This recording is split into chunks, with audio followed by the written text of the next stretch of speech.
away. How is it, everybody? I trust you're all doing well. I just want to firstly give a shout out, thank you to everybody that watched the videos I made in the past, commented on it, subscribed, got in touch to say, you know what, we found some value out of that last video you made. Where's part 2? When are you making part 2? And that's the thing. Yeah, I just got sidetracked because I mean, like, the reason why I got into YouTube is like sometimes you also go on searching for things pertaining to the South African electrical industry, you know, and it's not much, or I'm not, unless I'm searching in the wrong places. And yeah, that's where I thought, let's make videos pertaining to the electrical trade in South Africa from a South African point of view. I'm from Cape Town. Talk about tools, products, process, and stuff like that. So yeah, and I think I was just overthinking the whole process of making this video, production value and stuff. So today I'm just gonna grab my phone and I'm just gonna have a casual talk.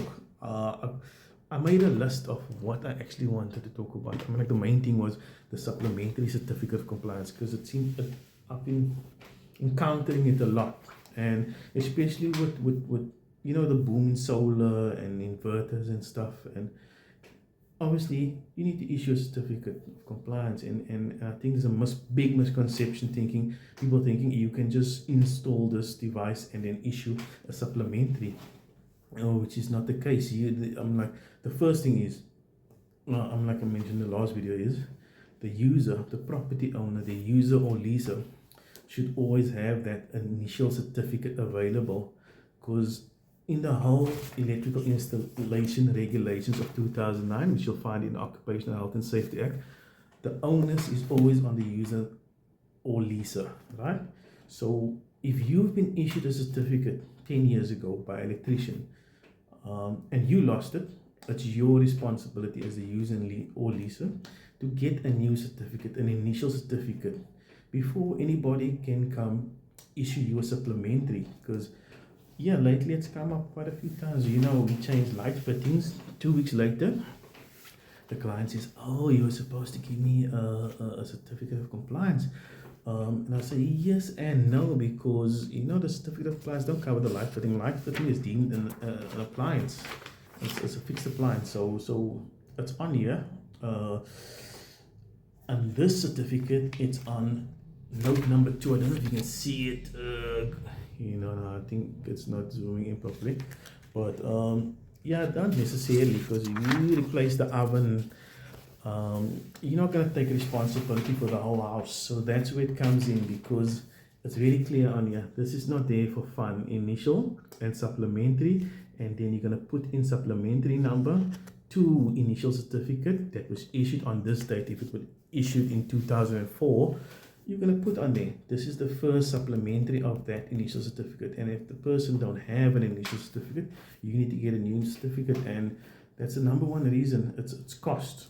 Why people don't manage this, you know. And you'll get contactors saying the certificate's only valid for 2 years, which is not true. It's actually indefinite. It's indefinite. It doesn't expire. It only comes into play when there's a change of ownership, right? It can't be older than 2 years old. So you must understand that there's people that advertise it and say, oh, it's only valid for 2 years, and there's engineers that also say that, and it's not true. It's not saying. You can always reference the Occupational Health and Safety Act, Electrical Installation Regulations, right? That's that part. So yeah, that's it. Supplementary certificates. You know, you can debate this all day. Some people choose to read this book the way they want, and say there's gray areas, or they'll read the wiring code. This is an old book. The new one, I only got soft copies, and you can interpret it how you want. But what you actually should do, if you're not sure, you need to call the industry bodies. You know, those are representatives in the industry, whether it's the ECA, the ECB, you know, the Department of Labor, to clarify this. Because it's just coming back to electrical work. In South Africa, there's obviously only 3 recognized levels of electrician. It's the tester for single phase, or the electrical tester for single phase, installation electrician, and then there's a master electrician. All right, so installation electricians and master electricians, they do exams. They do exams on this book and that book and all the other regulations in between. So you don't just go to a course and be an electrician, right? A week course, although you do unit standards. So we need to apply these laws properly, because I feel like especially with the city of Cape Town, say with solar and stuff, I think artists and electricians brought the trade in disrepute in a way. I don't know if somebody can comment on that, by not following the rules set out, right? Issuing supplementary certificates willy-nilly and just doing whatever. That's why the city is now involve engineers. Well, what's an engineer going to do? Engineer is not one of those 3 people that's approved to issue certificates. And for me, myself, in my experience, I have engineers that misinterpret the regs. They misinterpret this. And when you ask them, what is the credentials?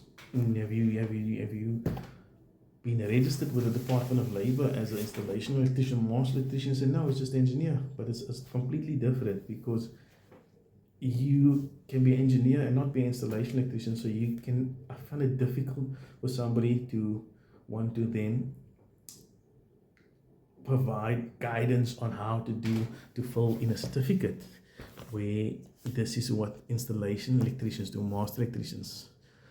Single phase testers, yes, to a certain extent, they obviously do the same. It's the same certificate. So in terms of the testing,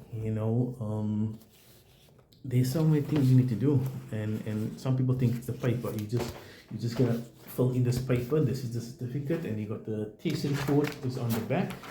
We fill in your initial test, but then at the bottom you have an annex of pages. You need to put a number in there to say how many pages you've added, and I know nobody does this, because nobody's gonna pay you, or nobody wants to pay you to do a proper test report, because I just happen to find this very useful. This is from the ECD. These are all the tests you need to do. Resistance of earth, continuity of conductors at all points. So if you put in here, you've got 30 plugs. You're going to fill it in there, 30 plugs. You need to represent those 30 plugs here. All your findings, all your tests, right? And then it's the polarity at points of consumption, 30 plugs, you get 30 results. Then you can have earth loop impedance, neutral loop impedance. You can put it on here, and on. So many pages. So you'll find, people just give you this 1-2 page thing. Sometimes I also hold back. This is my sheet. I got everything in one. I made a sheet, so I got all my tests. I've got my protective device rating for the circuit. I got my earth continuity, trip current, insulation resistance, polarity, and voltage. And obviously description of where this plug is. Bedroom plug number 1, kitchen plug number 2, stuff like that. And I've got the number of plugs. So this whole process, it takes time. You might find that in a 3-bedroom house, you'll be spending 3-4 hours, right? But then you're not finished. You need to compile all this information. You need to check this information. So that's where the cost comes in. And I always come back to people saying, oh, it's going to be $550. People ask me how much is COC. I say you have to do a test inspection. You're paying for the test and inspection first, right? And then if there's any faults, you need to repair those faults first before you can issue your COC, right?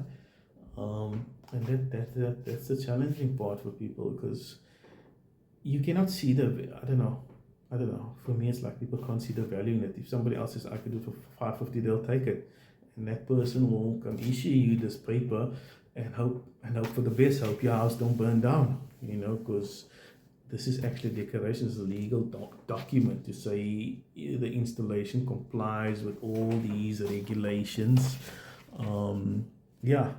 And then Obviously, if you got your solar installed, you need to have one of these attached to your certificate of compliance, right?